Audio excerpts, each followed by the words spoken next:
పవన్ అని, అదేవిధంగా ఇక్కడ నడుస్తుంది బీజేపీ అని, బీజేపీ అధికార పక్షం అని, కేవలం ప్రతిపక్షం తీసుకునేది షర్మిల మాత్రమే పోరాటం చేస్తున్నారు. 2029లో ఆంధ్రప్రదేశ్కి షర్మిల ముఖ్యమంత్రి అవుతుందంటూ తెలంగాణ ముఖ్యమంత్రి రేవంత్ రెడ్డి జోష్యం చెప్పారు. ఒక్కసారి నేను ఆయన ఏం మాట్లాడారు ఒకసారి విందాం. ఇప్పుడు బీజేపీ అధికారంలో ఉంది. బీజేపీ అంటే బాబు, జగన్, పవన్. ఈ రాష్ట్రంలో ప్రతిపక్షం లేదు. ఈ రాష్ట్రంలో ఉన్నది మొత్తం పాలక పక్షమే.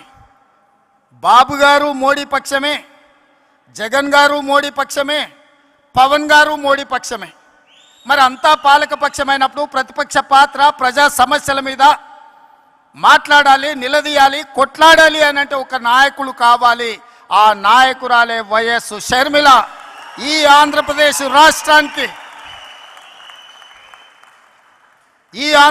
రాష్ట్రానికి ప్రజల పక్షాన, బడుగు బలైన దళిత గిరిజన మైనారిటీ మహిళల పక్షాన నిలబడి కొట్లాడేది, నిలబడి మాట్లాడేది, ఢిల్లీతో నిలబడి కలబడేది వైఎస్ షర్మిల. షర్మిల గారి నాయకత్వంలో మీరు పనిచేయండి. తప్పకుండా 2029లో రాజశేఖర రెడ్డి గారు ఏ విధంగా అయితే 1984లో ప్రస్తావన మొదలుపెట్టి 2004లో 20 సంవత్సరాలు కొట్లాడి ఆనాడు ఉమ్మడి ఆంధ్రప్రదేశ్కు ముఖ్యమంత్రి అయిండు. 2009లో ఈ ప్రస్థానం మొదలుపెట్టి 2029లో ఆంధ్రప్రదేశ్ రాష్ట్రానికి వైఎస్ షర్మిల ముఖ్యమంత్రి అవుతుంది.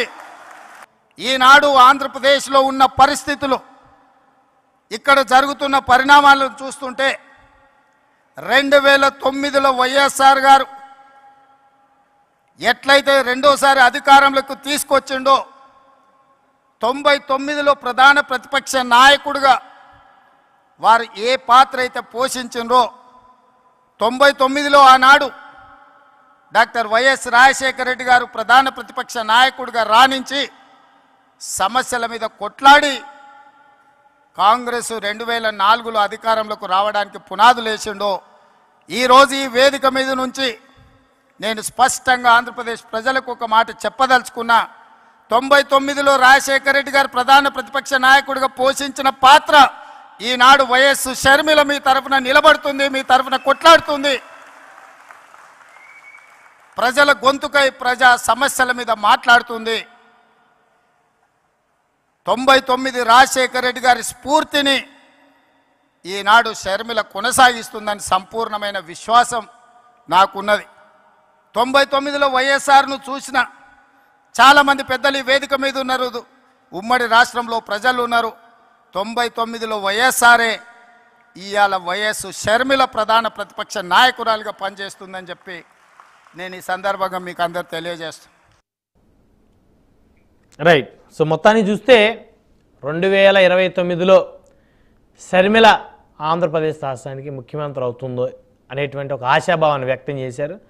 సో ఆంధ్రప్రదేశ్లో ఉన్న పార్టీలు, ప్రత్యేకంగా అధికార ప్రతిపక్షాలు అనుకునేటువంటి పార్టీలు అయితేనే అవన్నీ కూడా బీజేపీ పక్షమే.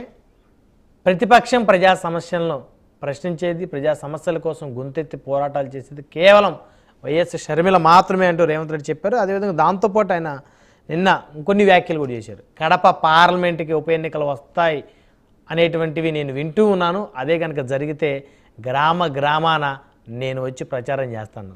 అంటే షర్మిల గారిని అక్కడి నుంచి మళ్ళీ పోటీ చేయించి ఆవిడ్ని గెలిపించాలనేటువంటి లక్ష్యంతో తెలంగాణ ముఖ్యమంత్రి రేవంత్ రెడ్డి మాట్లాడినట్టు తెలుస్తుంది. సో ఏది ఏమైనప్పటికీ కూడా టార్గెట్ వైఎస్ఆర్ కాంగ్రెస్ పార్టీగా చాలా స్పష్టంగా కనపడుతూ ఉంది. రైట్, మొత్తానికి అంశాన్ని చర్చిద్దాం. ఇదే వాళ్ళ హాట్ టాపిక్. ఈ హాట్ టాపిక్లో మనతో పాల్గొనడం కోసం గాది వెంకటేశ్వర గారు, జనసేన పార్టీ గుంటూరు జిల్లా అధ్యక్షులు, మనతో జుమ్కలు అందుబాటులో ఉన్నారు. అదేవిధంగా నారాయణమూర్తి గారు, ఈవీసీ నవరత్నాల మాజీ వైస్ చైర్మన్, వైకాపా సీనియర్ నాయకులు, మనతో జుమ్కలు అందుబాటులో ఉన్నారు. అదేవిధంగా విద్యాసాగర్ గారు, తెలుగుదేశం పార్టీ రాష్ట్ర అధికార ప్రతినిధి, మనతో జుమ్కలు అందుబాటులో ఉన్నారు. రైట్, ముందుగా నారాయణమూర్తి గారితో మాట్లాడదాం. వైఎస్ఆర్ కాంగ్రెస్ పార్టీ సీనియర్ నాయకులు, మాజీ నవరత్నాల వైస్ చైర్మన్ నారాయణమూర్తి గారు, గుడ్ మార్నింగ్ అండి. మార్నింగ్ అండి. సో మొత్తానికి నారాయణమూర్తి గారు రాజశేఖర్ రెడ్డి గారి రాజకీయ వారసురాలుగా షర్మిల గారిని కాంగ్రెస్ పార్టీ పెద్ద ఎత్తున ప్రమోట్ చేస్తుంది. సాక్షాత్తు తెలంగాణ రాష్ట్ర ముఖ్యమంత్రితో పాటు మరి కొంతమంది మంత్రులు సైతం కూడా వచ్చారు. మునుపెన్నడూ జరగని విధంగా వైఎస్ఆర్ 75వ జయంతిని ఆయన తనయ దగ్గరుండి మరి నిర్వహించిన పరిస్థితి చూసాం. సో మొత్తానికి కడప ఉప ఎన్నికల సంబంధించి మరి ఎన్నికలు కనుక జరిగితే, ఉప ఎన్నికలు జరిగితే గ్రామాన రేవంత్ రెడ్డి గారు పర్యటన చేస్తా అన్నారు కడపలో. సో మొత్తాన్ని చూస్తే వైఎస్ఆర్ కాంగ్రెస్ పార్టీ ప్రధాన టార్గెట్గా కనపడతా ఉంది. ఎలా ఉంది ఏంటి పరిస్థితి? నారాయణమూర్తి గారు ఇంతవరకు వైకాపా నాయకులు ఎవరు కనీసం స్పందించిన పరిస్థితి లేదు, ఎవరు స్పందించడానికి ముందుకు రావటం లేదు, ఎందుకని? ముందుగా రేవంత్ రెడ్డి గారు ఇప్పుడు మీరు ప్లే చేసినప్పుడు చూసాను నేను, జగన్ గారు గురించి మాట్లాడాలంటేనే 2004 అంటాడు, 2009 అంటాడు, 2019 అంటాడు, 2029 అంటాడు. నేను కన్ఫ్యూజ్ అయిపోయాయి చూసి. ఇంత కన్ఫ్యూజ్ అవ్వాల్సిన అవసరం ఎందుకు వచ్చిందంటే that is Jagan, that is నమ్మకం, దట్ ఈజ్ ధైర్యం, ఆ భరోసా ప్రజలకున్న ఏకైక మార్గం జగన్మోహన్ రెడ్డి గారి వాళ్ళ. జగన్మోహన్ రెడ్డి గారు ప్రజలను ప్రేమించే తీరు, జగన్మోహన్ రెడ్డి గారు ప్రజల వెనకాల నిలబడతారు, పోరాడతారు. ఇవాళ ప్రతిపక్షం మాకు కొత్త ఏం కాదు. 2011 నుంచి ప్రతిపక్షంలో ఉన్నాం, 2014లో ప్రతిపక్షంలో ఉన్నాం, 2 సార్లు 2 గవర్నమెంట్లో ప్రతిపక్షంలో ఉన్నాం, ఇవాళ 3సారి ప్రతిపక్షంలో ఉన్నాం. తప్పేం లేదు. ప్రజలు తీర్పుని గౌరవించాలి, ప్రజల తీర్పుని శిరసావహిస్తాం, దాన్ని బాధ్యతగా తీసుకుంటాం, మళ్ళీ పోరాడతాం, మళ్ళీ పైకి వస్తాం, మళ్ళీ పైకి లేస్తాం. ఇంతకంటే భారీ మెజార్టీతో మళ్ళీ 2029లో 100% మేము అధికారంలోకి వస్తాం. ఓకే, 5 సంవత్సరాలు ఉంది, అధికారం గురించి ఇప్పుడు మాట్లాడుకోవడం అత్యవసరంగా ఉంటది. కానీ కాకపోతే ప్రజల గుండెల్లో జగన్మోహన్ రెడ్డి గారే ఉన్నారు కాబట్టి రేపొద్దున మళ్ళీ ప్రజలు జగన్మోహన్ రెడ్డి గారినే ఆశీర్వదిస్తారు, పట్టం కడతారు. రెండోది, ఇదే మార్కెటింగ్ ప్రమోషన్ చేయడానికి, ఎగ్జిక్యూటివ్ ని సీనియర్ ఎగ్జిక్యూటివ్ చేయడానికి, తర్వాత మేనేజర్ చేయడానికి, డిప్యూటీ మేనేజర్ చేయడానికి, ఏజిఎం చేయడానికి, జిఎం చేయడానికి, ఇదే మార్కెటింగా? ఇది కార్పొరేట్ కంపెనీయా? ప్రజలు నిర్ణయించాలి. నువ్వు అక్కడ ముందు అసలు చూసుకో. అక్కడ చేమలు పెట్టిన పుట్టలోకి వెళ్ళి పాములాగా వానపాములో మాట్లాడుతున్నావు నువ్వు. ఇక్కడికి వచ్చి నువ్వు ఫస్ట్ నీ ఇల్లు చక్కబెట్టుకో.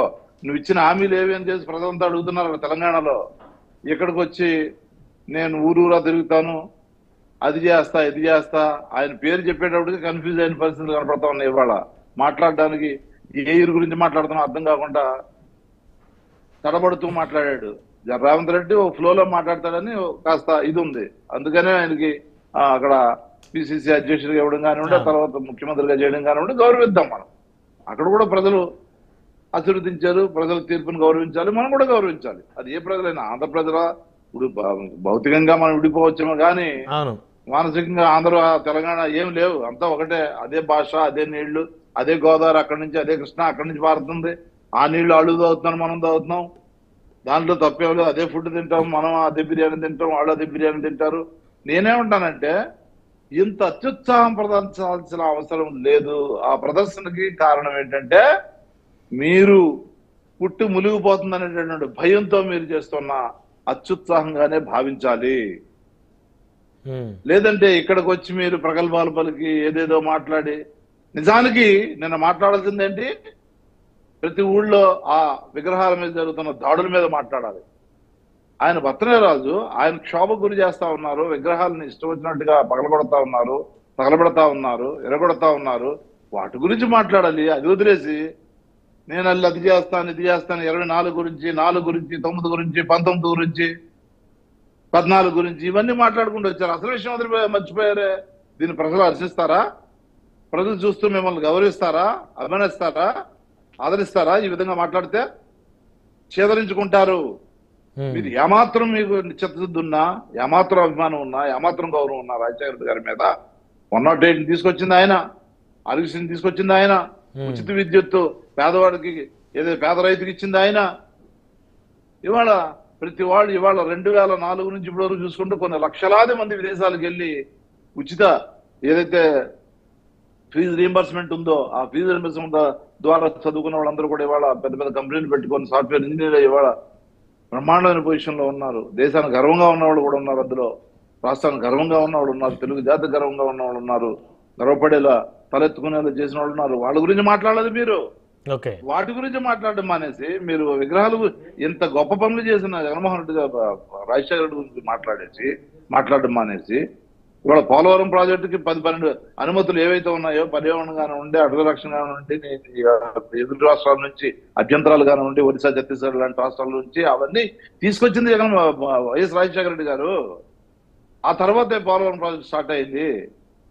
ఎన్నో సంవత్సరాల కృషి అయింది. అందులో ఎడమ కాలువ కుడి కాలువ తవ్వింది ఆయన. కుడి కాలువలో నీళ్లు ఇవాళ పంపులు పెట్టి ఇవాళ కృష్ణా అనేది అనుసంధానం అని చెప్పి చేస్తున్నది ఈ గత ప్రభుత్వం ఏదైతే ఉందో, ఈ ఇవాళ ఉన్న ప్రభుత్వం 2014లో చేసింది. రాజశేఖర రెడ్డి గారు కట్టిన కాలువ ద్వారానే అనుసంధానం చేశారు. అవన్నీ మాట్లాడడం మానేసి ఆయన క్షోభ గురి చేస్తున్న ఈ విగ్రహాల యొక్క దహనం, ధ్వంసం, విధ్వంసం గురించి మాట్లాడడం మానేసి మీరు ఏదో చప్పట్లు కొట్టుకోవడానికి, జబ్బలు చర్చుకోవడానికి మేము భాయి బాయ్ అని చెప్పేసి తెలుగుదేశం స్పాన్సర్ కార్యక్రమం చేసి ఇవాళ ఇక్కడ ఎన్ని మాట్లాడుతూ ఉంటే, తెలుగుదేశం శిష్యులు వచ్చి ఇక్కడ స్పాన్సర్షిప్ మాట్లాడుతూ ఉంటే దీన్ని ఏమనాలి, ఏ విధంగా చూడాలి అంటున్నాను నేను. దీని గురించి మనం మాట్లాడుకోవాలా అంటున్నా. ఏదేమైనప్పటికీ ఆయన కాంగ్రెస్ పార్టీ ముఖ్యమంత్రి, తెలంగాణ రాష్ట్రానికి కాంగ్రెస్ పార్టీ ముఖ్యమంత్రి. సో రాజశేఖర రెడ్డి గారు గతంలో రాహుల్ గాంధీ గారిని ప్రధానమంత్రి చేయటమే ఆయన ప్రధానమైనటువంటి లక్ష్యం అనేది మరొకసారి గుర్తు చేశారు. ఆయన కోరిక, చిరకాల కోరిక అనేది. రాజశేఖర రెడ్డి గారు ఉన్నప్పుడు ఆయన ఎన్ని ఇబ్బందులు పెట్టారో మనకు తెలుసు. ఎవరో కాంగ్రెస్ వాళ్ళ మనకు తెలుసు. అది నేను చెప్తా.